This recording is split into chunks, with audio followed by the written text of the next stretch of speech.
Do you love a secret? Do you love breaking codes or even finding out somebody's password on their phone or computer?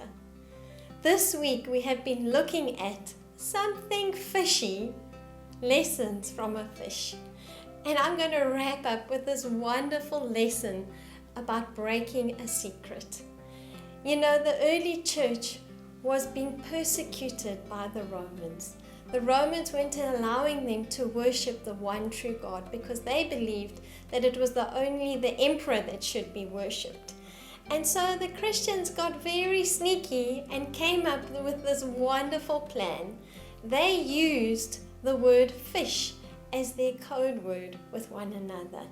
And you say, why fish? I mean, I remember as a child, everyone had a fish bumper sticker on their car. Well, I'm going to tell you why. The Greek word for fish is ichthys, and it's spelled I-X-O-Y-E.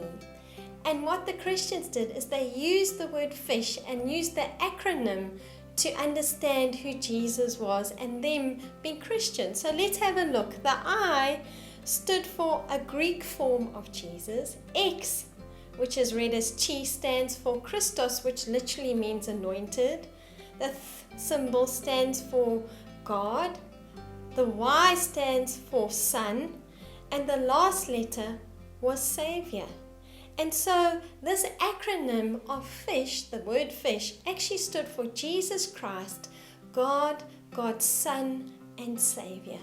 Isn't that wonderful? But as we see, that poor early church had to keep Jesus a secret. But I've got good news for you. Isn't it wonderful that we have the privilege and honor of living in a culture that can proclaim the good news of Jesus? I know there are many countries and Christians that are being persecuted for their faith, and it's up to us to pray for them. But right now, I get the privilege of sharing Jesus with you. He's not a secret. I don't have to use secret letters or a fish. But I want to remind you that it is up to us as His followers, as His children, to go out and do exactly what Jesus said to Peter.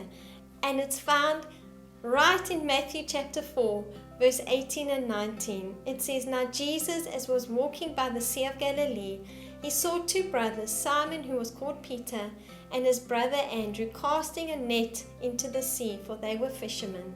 And he said to them, 'Follow me, and I will make you fishers of people.'" I want to challenge you today, as we've learned lessons from a fish. Let's not just be aware of those people in front of us, but realize God has called us to be fishers of people. That includes everybody you meet. Let's be challenged today to know that we don't have to keep it a secret. We can go boldly, share our faith, and win others to Jesus and allow Him to be their Savior too. Go out, share the good news, be bold and brave, and always remember you are highly favored and deeply loved.